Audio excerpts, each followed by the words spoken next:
This is Perspectivas Latinas, a community service of CAN TV. I'm your host, Juan Carlos Hernandez. ObamaCare. How does it work? Where do I get help? Who can help me with the process? There are still many questions surrounding the Affordable Care Act. And here to answer some of those questions, we have Olivia Sanchez from El Valor, Jose Espinosa from the Campaign for Better Healthcare, and Ileana Mora from the Erie Family Healthcare Center, or Health Center, sorry. Welcome to all of you. Thank you. Thank you. Great. It's ObamaCare, obviously, as I said in just a few seconds ago, there's still a lot of questions surrounding this national health care plan.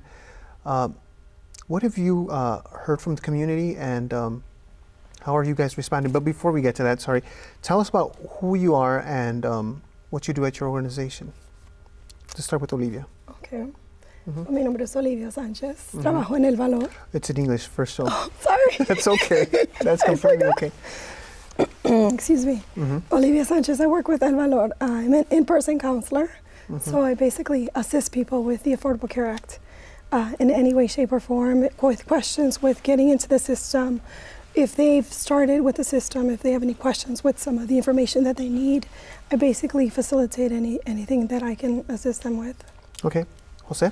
My name is Jose Espinosa. I work with the Campaign for Better Healthcare. We're a non-for-profit organization that has done healthcare advocacy, working to get equal medical care to all people in the country. And It's a coalition, right? it's a non-for-profit. It's not for profit. Okay. Yep, we're based out of Chicago and Champaign, Illinois. And just like Olivia, I'm also an in-person counselor or navigator. They've switched those names up around. So also doing enrollment, presentations, educating the community, and getting people into the system and guiding them through this rather complex slew of information. Yeah, it is complex. Ileana, please. I'm Ileana Mora, and I am the Chief Operating Officer for Erie Family Health Center. I've been involved in getting our organization ready to work in the ObamaCare environment. Everything from ensuring that we enroll as many patients as possible, as well as preparing ourselves as healthcare providers to be a provider of care to those who are eligible for ObamaCare. Okay, so let's start off. You've been preparing for some time. All of you obviously know about it. What are some of the big questions that are coming from the community now that people are enrolling? Who would like to take that question?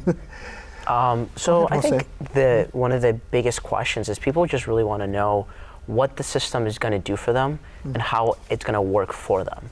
Okay. Understanding what the subsidies look like, understanding how people can get the financial help that they need, and sort of the process of applying, because it can be complicated, especially for folks that struggle with using online resources. Is a really difficult process for them. So having somebody who can guide them not only through the computer aspects but through the system is really the number one question: is what do I do? What is this? And going online is the main vehicle for signing up, right? Absolutely. You know, just ahead. adding on to what Jose said, I think a lot of focus has been on the website and whether or not Right. it works and whether or not the benefits are good. We've really tried to focus our messages at the health center to say, this is really a historical moment for our country and for our community, where we are, just like Medicare was, decades ago, this is will be just as transformational. And we are encouraging the community to take advantage as much as possible for those who are eligible to learn about what it is and to absolutely enroll. Well, you bring something to mind. You said Medicare a few decades ago was transformational. Why have ObamaCare now? It's just something that occurs to me. Why the push for, in some sense, a type of universal health care? That's an important question. It's mostly because we had a country of 40 million uninsured individuals who had no access to health care and who were going without care, delaying their care. When we open new health centers in new communities who don't have a community health center, many of the first patients that we see come to us who have not been in care, have no form of insurance, and come to us with stage 3 or 4 cancers. And at that point, there's very, very little you can do, even if you get them involved, engaged in care. What ObamaCare is going to do is, if you enroll, you are able to begin to get preventive health care. And so those delays in health care hopefully will be diminished over time, and ultimately leading to healthier outcomes for, for people in the U.S. and just a healthier country. Right, by preventive health care, just to make it clear for our viewers, does that mean medical checkups every year or like a health and nutrition program? What exactly would that look like? Yeah, preventive medical care is your annual visits to the doctor, not just in the outpatient center, but also preventive mammograms, preventive pap smears, anything that are preventive diagnostic tests, colon cancer tests, screenings, any type of screening. All of that is included in ObamaCare. Okay, I'm sure some people have probably asked, or maybe they haven't come to you necessarily, but some people say, I was perfectly happy with the way things were. Have you heard that, Olivia? I have heard it. I've heard of people that have received letters from their insurance carrier saying that their policy is no longer going to be carried forward into to next year, January 2014, and wondering why they have to pick a new plan, why their premium is going to go up if they choose a different plan.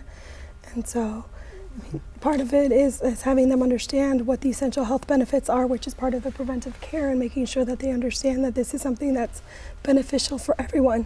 People that had cancer in the past or have existing conditions like diabetes, asthma, who may have been pushed away from other insurance providers because of a pre-existing condition, now don't have to worry about that. They can have an insurance policy, not worry about losing their house to get treatment for cancer or anything like that, not have to worry about maxing out their credit cards or trying to subsidize either mortgage payment or treatment for some type of illness because of whatever illness they have. And so it's something that's beneficial for everyone. It's getting them to understand, while it seems like you're being forced to buy a car insurance like it was a few years ago, the long-term benefits are good because we'll all have access to it. We'll have a ceiling cap in terms of how much we spend on health care and not have to worry about losing our house, which in some families is an inheritance for their kids. Right. So there's no longer that, even though they're coming to you with, I guess, complaining, I now have to buy into what the government is kind of forcing on me. In the long run, it's going to be to their benefit. Correct. Have you come across similar stories and questions? I have, yeah. There's two things to sort of that story. One is understanding that the reason a lot of people have received these cancellation notices, they've been in plans that, little to their knowledge, has been a plan that is inadequate and insufficient. Kind of what people are calling Swiss cheese policies. There's a lot of holes in it. Not a lot of things are covered. God forbid they do end up in the hospital. That's when they come to realize that a lot of the services aren't being covered. So they might have been paying cheaper premiums that were comfortable, but it wasn't actual coverage. It wasn't giving them the comprehensive coverage that is essential in medical care, and more importantly, it wasn't covering those preventative services that we had talked about here. Specifically, understanding how those preventative services are going to keep them healthy, and sort of work with changing the culture in our country from a medical sort of standard of getting care when you're already sick to preventing. And it's going to help folks in the long run save money as we maintain a healthier society that's trying to stay healthy versus trying to get well after being already sick. That's a good way of making that distinction, staying healthy instead of trying to get well. And one of the big questions, I think, of staying healthy is, what about people with chronic illness, such as diabetes, as you mentioned? How do they fit into this? Will their medication be covered? Will their doctor's visits be covered? In the Latino community, in the African American community, there's a high incidence of diabetes and chronic illnesses. What do you tell those folks when they come to you? We tell them that this is going to be a really great opportunity for them to control that chronic disease, because the most devastating thing with people who already have chronic conditions is that it gets really bad. It becomes to a point where there's no treatment that's going to help them, or for example, in the cases of cardiovascular disease, that'll lead to a heart attack, which, as we all know, can be very devastating. So trying to keep people on that statin and keeping the person healthy and sort of educating them on, their levels of physical activity, nutrition will help them maintain their chronic disease and not become a severe condition that's going to take away their independence or really ruin them financially. For those adults who qualify for the Medicaid expansion portion, they will get medications covered. They'll get hospitalizations covered as well in the event that they need to be hospitalized because of diabetes or complication in diabetes. So most definitely they're going to get better quality of care. I wanted to add also earlier about our folks understanding the benefits and people were happy with what they had. There are also some folks who had no form of insurance. You talked about those folks who did have insurance and their plans are switching over, but there's also a population of folks who had no insurance, are getting care at places like a community health center, and we're getting their primary health care covered. I think the challenge and the important message we want to say there is, with ObamaCare, you're going to get, in addition to just your community health care, primary medical care, you're going to get coverage for hospitalizations, diagnostic tests, and medications.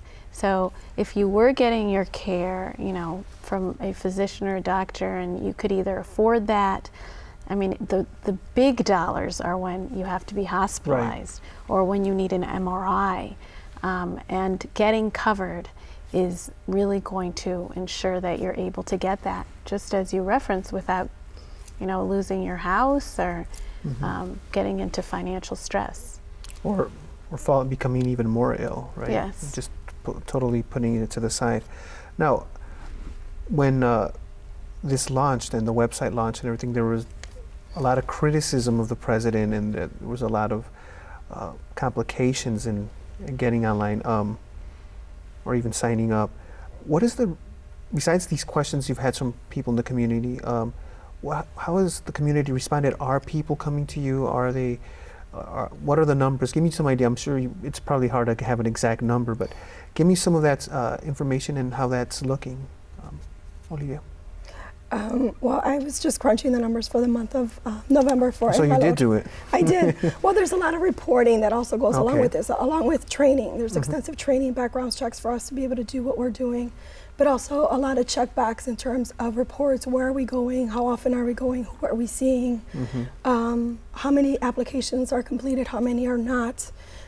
So there's specific things that we need to, specific metrics reporting that we have to report on, and information that we have to collect and compile. For the month of November, El Valor did about 18 Medicaid expansion applications and 10 marketplace applications. It's a low number, but it's a good place to start for us as we're getting into, in the community. And the people that we've been working with, the clients that we've had that have come to our facility or that we've gone into the community to make ourselves accessible to them, have been very patient, specifically the patients we have or the clients we've seen through the marketplace, because some of those clients we had to reschedule 3 or 4 times to be able to complete the application for them to get to that number in November. And so we're hoping as the website is the glitches are minimized, that it's working more smoothly, and that we can increase that number. But like I said, so far the consumers that we have been working with, who are mainly Spanish-speaking, monolingual Spanish-speaking, and very familiar with a computer system, have been very patient. We've had to create email addresses for them, because once you get into the marketplace, you need an email address to confirm it. And so we had to backtrack once we're in the portal, creating the email address for them, letting them understand what a username, what a password is, documenting all these things. It's very extensive, and like I said, for everything that they have to sit down and do with us, the number of times they have to do it, they've not been mean or mean-spirited in regards to it, been very patient, made themselves accessible. And so I'm just glad that my experience has been what it has been, and hoping that it is better as we've go further into the enrollment process, especially as the January 1st deadline comes in. Right. We'll get back to the to deadlines, but you brought up a couple things that have been touched on. What is the Medicare extension exactly, and who qualifies for that? And also, you said the market or the Marketplace. The marketplace. What is that as well? And is that part of ObamaCare? Just to make it clear for our viewers who would like that. I can take that if you Sure. like. Sure. It's actually Medicaid expansion. Medicaid extension. Medicaid expansion expanded here in Illinois. Okay. The Supreme Court made a ruling that every state was going to have the power to decide whether they were going to extend Medicaid to adults. Here in Illinois, we have extended, so adults between the ages of 19 to 64 can qualify for what is now the new adult Medicaid for those folks that are under the federal poverty level charts, and it's going to provide all the necessary medical care that they're going to need at an affordable rate to them. And finally get a lot of these people who have been suffering from a lot of those chronic conditions and cancers in stage 3 or 4, getting them the care that they need, and really helping build that healthier country that we are seeking to find. And with regards to the marketplace is a virtual online shopping mall where people can go in and shop for the different policies from the standard insurance companies that we've seen already in our areas, provide those insurance policy, and it's going to provide people an atmosphere that's safer and more consumer friendly for them to choose those policies, compare them, and also apply for the subsidies to pay for those policies. So Okay. the Medicaid expansion is for individuals who are between 0 and 138% of the federal poverty line. And then those eligible for Marketplace is between 138 and 400% of the federal poverty level. And some of those, depending on their income, would get a federal subsidy as well. It's all income dependent then. Yes. Correct. Now, you also made me think, what's the most time you've spent with an individual through this entire process? I mean, is it something that is too lengthy? Obviously, it's part of your job, but on average, when somebody doesn't even have an email account, what's the time you're spending? About 2 hours. 2 hours per session or per? Well, if we can't further, if we start an application and we can't get past a certain point, then we just stop the session. We don't sit there and wait 2 hours for it to be, that time frame. But if we are able to proceed with it, then it does take about 2 hours. Again, a lot of it is explaining some of the information that's on there, because once we start the application in Marketplace in the healthcare.gov portion, the web portal, then it's a lot of translating, having them understand what their rights and responsibilities are, what they're signing into. There's specific parts of it that they have to click and accept and do electronic signatures for things. And so having them understand it is a process for everyone. And I think 2 hours is not that much of a time Right. frame, because the other, part that happens sometimes as we're completing the application, it may kick us out at some point, so we have to log back in into the system, which may take a few minutes to get started, and then start the review process where we last left off to continue with the application. A lot of patience on your behalf. And you bring up something interesting. I think that's true for all of you. You have to translate not only from English to Spanish, right? But also translate from English to English, make it more understandable, right? Yeah, I mean, I kind of see it, our navigators, there's 2 parts. There's the first part, and it's kind of like any viewer can relate who has insurance to open enrollment. And when it's open enrollment time at your employer, the first day of open enrollment, very few people are signing up. The first day you're like, okay, what are the plans? They're complicated plans. You go and you ask questions to the benefits folks at your organization. You learn about them. And that's what we're seeing with the navigators. The first they come, they're trying to learn what it is they're eligible, what the products. They think about it, and then they set up time for enrollment. So it's 2 stages, and hopefully in that enrollment they can do it in one time. If there's some kinks, it might take a couple times.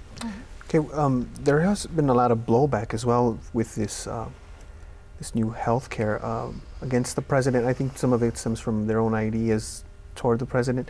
But what if somebody says, you know what, I hate Obama, and I hate anything that has his name attached to it. I'm just not going to do anything.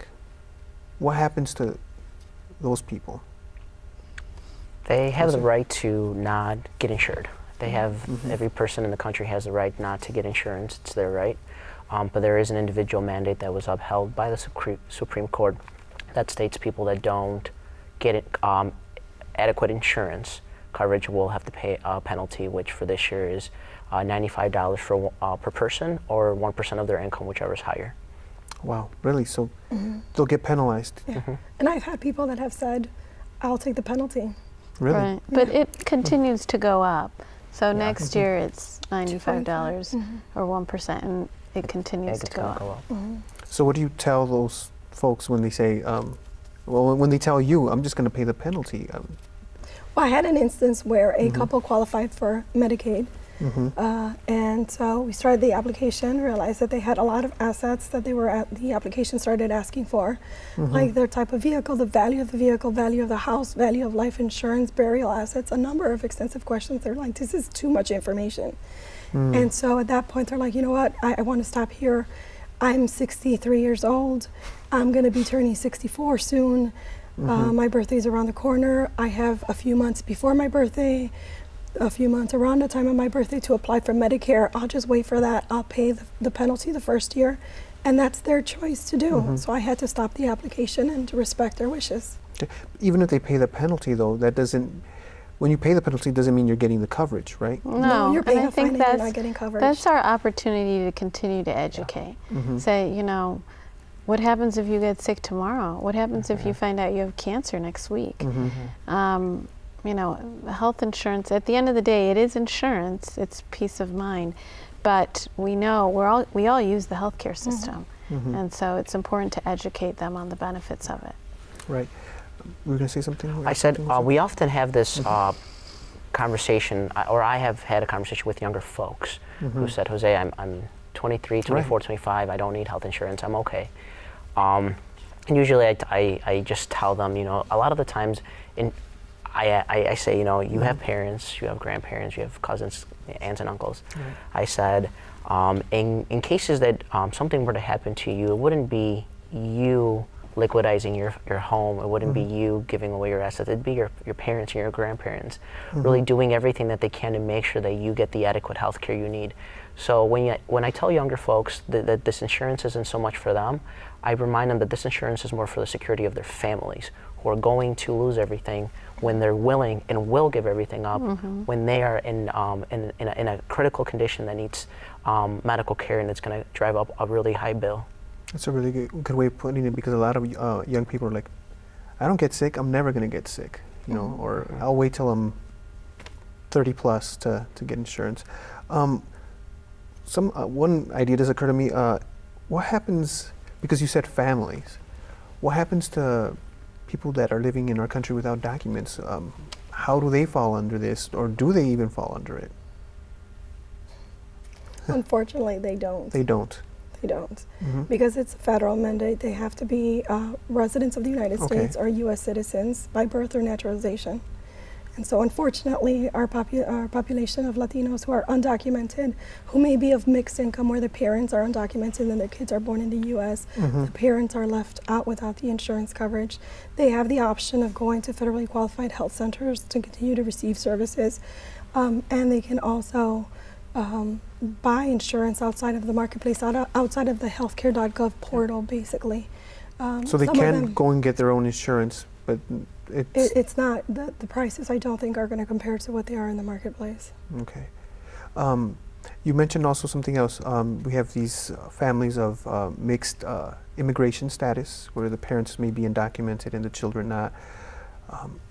What if the parents say, I would love to have my kids under Obamacare, but I don't want to give my information away. You know, immigration is going to find out about it. You know, there have been many deportations, and these fears aren't without cause. There's been a lot of deportations.